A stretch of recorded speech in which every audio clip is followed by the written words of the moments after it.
Hello guys and gals, Bored now back with you for another television review, and this time I'm making a start on a brand new show. This is HBO's new miniseries called The Outsider, and it's going to be a double-parter, a two-parter maybe, but certainly a double episode review, and that's because HBO just released the first two episodes together. Now, I'm not sure if this is going to be the same every week. There's 10 episodes in total. So I'm not sure if next week they'll just release one and then it'll be one each week after that, or if they're going to do it two at a time each time. We'll have to wait and find out. But since they have released the first two together, and they both aired tonight on Sky Atlantic in the UK, then I decided to review them together, so this certainly should be a challenge. But The Outsider, in case you don't know, is a new miniseries. It's based on a Stephen King novel of the same name, quite a recent novel in fact, from 2018, just a couple of years ago, and it's developed for TV by Richard Price, who was a writer on both The Wire and Deuce, obviously both David Simon shows, so he has a fair bit of history behind him. And it's a pretty stacked cast. Now, Jason Bateman's in there, and he plays like a local, like little league coach, like baseball coach for the kids. And at the start of the episode, the first episode, a body is found and it's a young boy, and all the evidence points to the Bateman character, Terry Maitland. And this is a real shock to his family and the community, because he has this reputation around town of being a stand-up sort of guy. He's grown up in the town and everyone seems to love him. I mean, it's a real shock when he's accused of this really horrific murder of this young boy. But all the evidence does seem to point towards him. And the main detective on the case is Ralph, and he's played by Ben Manderson.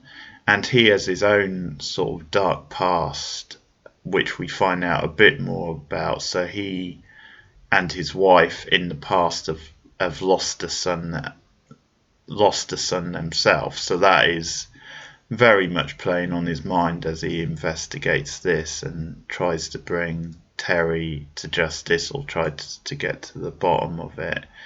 And you can tell because of what's happened in the past, and Ralph is very sort of haggard, he's very worn down. He's a very reserved sort of character, very kind of haggard and brooding, has a drink problem, which we start to find out, maybe even a drug problem.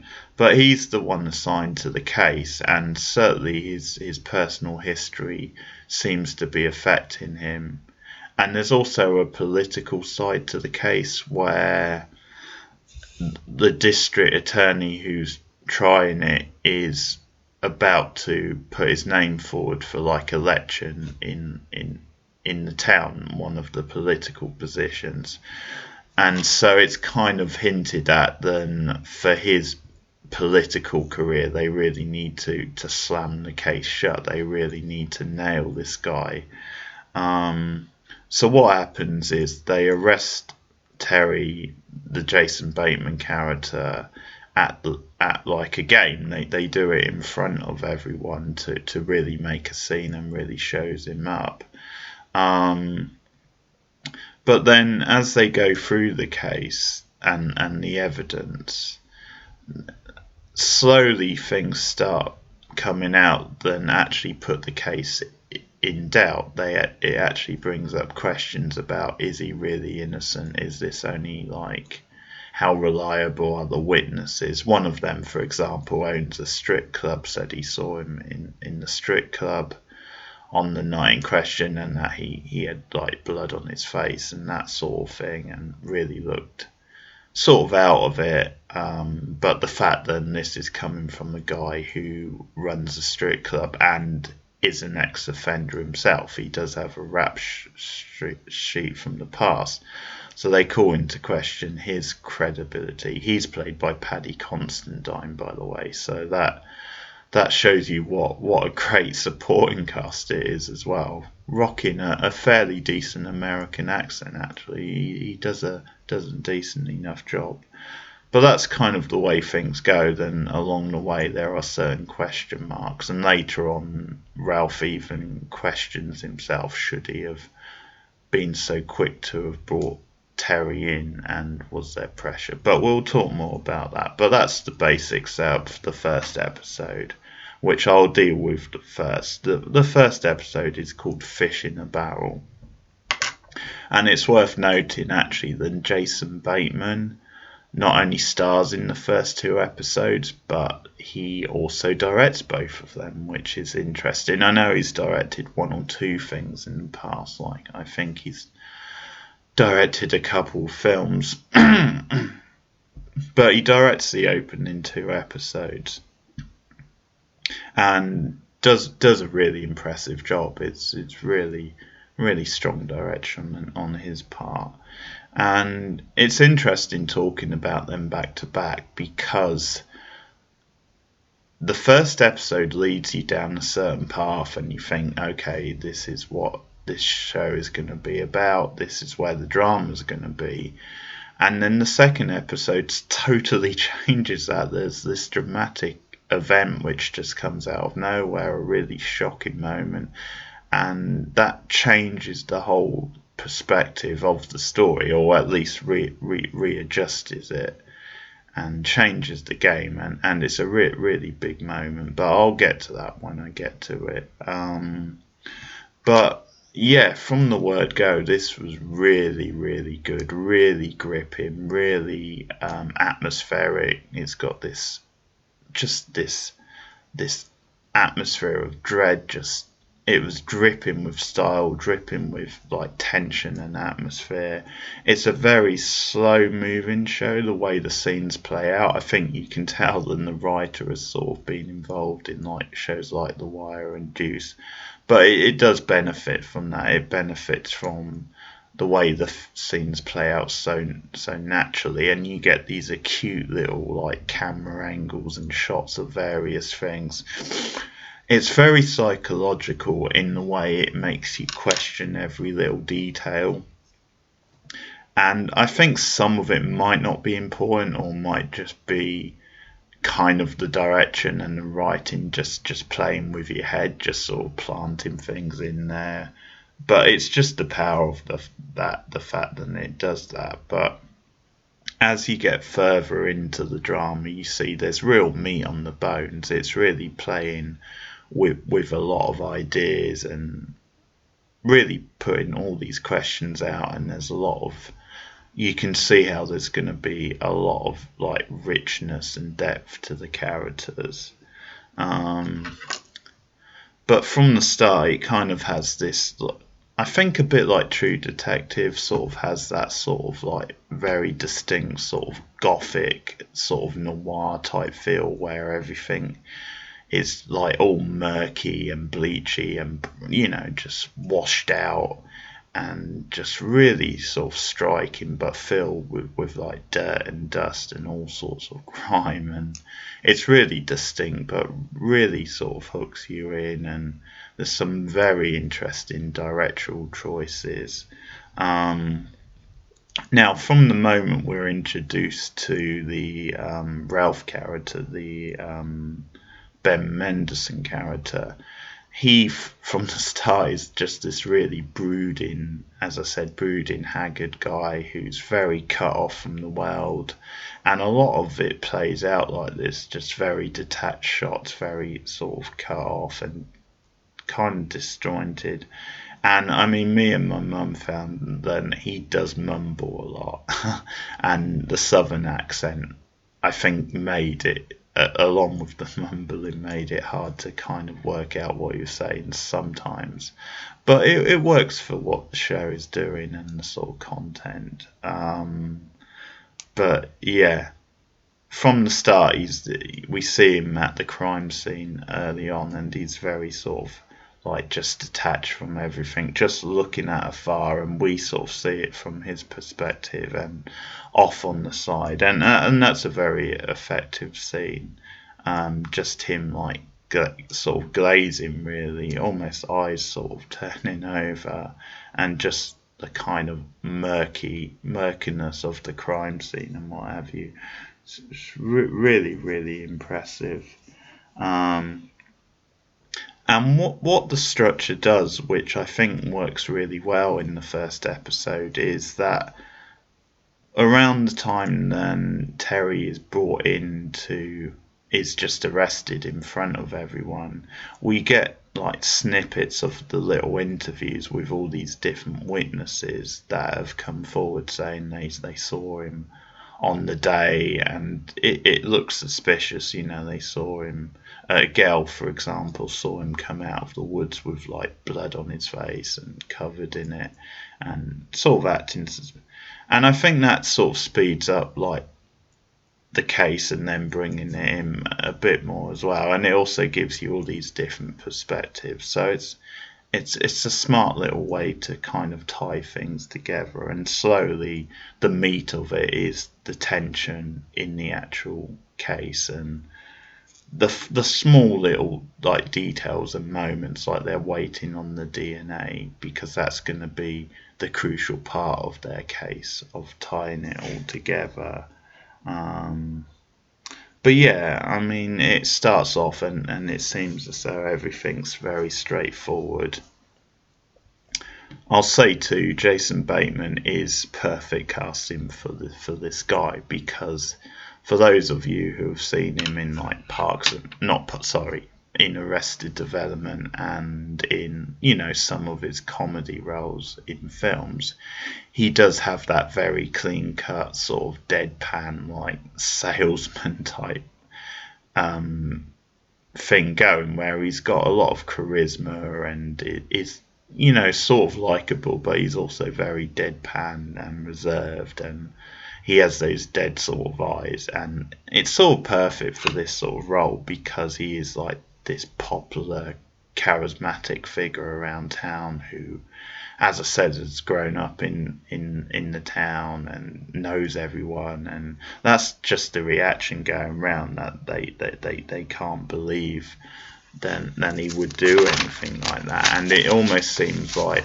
they're against the police from the start, that many people don't want to believe then Terry has done such things. And obviously it makes it even more intense because he worked with children, he worked with little league kids, and yeah, he does just has that sort of persona where he's very clean cut and like kid friendly. But it's that old thing, is he a little too perfect sort of thing. So as I said, there's various people who see him, various witnesses, um, and again, it's this big production, this big public sort of statement where Ralph is told to cuff him and take him in front of the in front of everyone at this game, and that's where things start to spiral a bit out of control, and they sort of have a media sort of panic on their hands. And it's actually like two police officers, not Ralph himself, but he's obviously involved in the decision, and sort of agrees to go along with it, and but you can see him questioning it from the start. And it's kind of an interesting contrast between Ralph and the district attorney, because Ralph, from a very early stage, is questioning this, and there's this kind of tension where the district attorney, he seems hell-bent that Terry did do the crime, but he's later on, when things get blurry and certain contradictions pop up, he then is saying, yeah, we know he did it, but we can't prosecute him. And it's almost like Ralph is like the other way. He wants to make sure he absolutely did it, so he's questioning every little thing. And it's also brought up the detail about, Ralph's kid in the past, and him being, I'm assuming he either went missing or was, found dead, similar sort of thing. And he even asked Terry at one point, did you touch him? And Terry just quickly fires back, no way, I had no involvement. And he's denying everything, obviously, as they bring him in. But yeah, I think that's one of the things that the writing has to tread carefully with, the fact that we have Ralph with this kind of past and this sort of connection. Sometimes that can be a bit too sort of forced, maybe, or a bit too, that they're making all these tie-ins and connections, and it can maybe just be a bit too on the nose sometimes. But so far the writing's handled it very well. It has been very subtle with how they've used that and sort of brought it in. And I think just the way they handle the reaction to him being arrested, and the way it's shot, and the whole everyone's reaction at the game, I think it's just perfectly handled, and the fallout is like really dramatic and really engrossing, and it just blurs the lines whether, how heavy-handed were the police, how emotive is this. I mean, it just questions, even if this guy is guilty, did they go about it the wrong way, the way they arrested him? So just questions like that is just fascinating.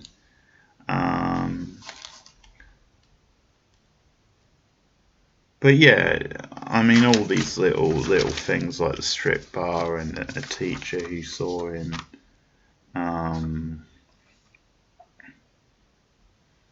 But then there's these contradictory type evidence that seem to put a doubt, and you have this brilliant character actually played by Bill Camp, the lawyer who represents Ralph, and he just has this laid back swagger about him. He's like really confident that his guy's gonna get off, because he's just confident that the evidence is gonna conflict, and there's just nothing. I mean, he has his own guy, or I think it's a woman, working on the case to try and dig things up and try and check things out, as you do. But yeah, you get this really fascinating scene in the interview with Terry, where the lawyer played by Bill Camp, who's another really good character actor, he's just really on to them. He's just pressing like the police officers all the time, and really just coming back with stuff, and really just challenging them every move. But it's a great scene, and it just has this real energy to it, and it's just interesting just how confident he is. And then obviously stuff comes back, like there's this videotape his side has that just contradicts the whole thing, and it's a videotape of Terry at this like conference on the same day, around about the same time of the murder, and it shows you him speaking at this conference. It's about like book censorship sort of thing, and you see him question this guy, and yeah, it's the same day as the killing of the boy, and roughly about the same time. So yeah, can he really be in two places at the same time, basically? And then you get these fingerprints, which they later find out the fingerprints seem to match, but it's not conclusive. So they're waiting on the DNA, but obviously that video really throws a spanner into the works. And there's obviously credibility issues over some of their witnesses, at least. So, I mean, one of them is a young girl who is very young, so there's certain credibility issues. So it's not an airtight case till they get the DNA, really. And even then, the video would throw a bit of a spanner in the works. But they're waiting for the DNA. And I mean, there's one or two, like, I think over the two episodes, like slightly contrived melodramatic moments. Now, at one point, his wife is in the police station, Terry's wife, that is, and she's just furious because they're waiting for the body to be released, which they can't do yet, but they say they can't release it yet. And I mean, at that exact same moment, she sees. Sorry, it's not Terry's wife. It's total mess up on my part. It's not Terry's wife. It's the mother of the boy, the one who was killed. And she, is really mad because the body can't be released yet, she's told. So then she sees Terry being escorted out, handcuffed.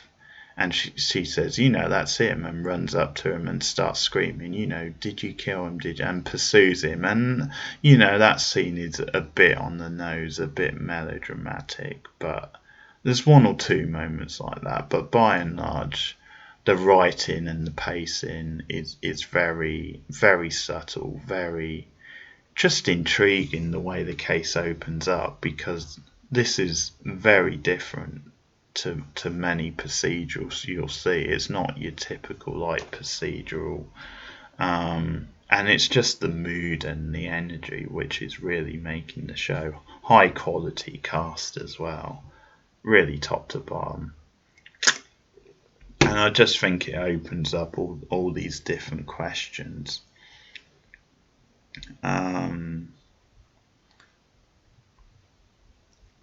But yeah, so the atmosphere around town is very effective. And I think by the end you see that then Ralph is just questioning, is Terry innocent or is not? It's like it's indecisive really, and there's this back and forth, and what and there seems to be political pressure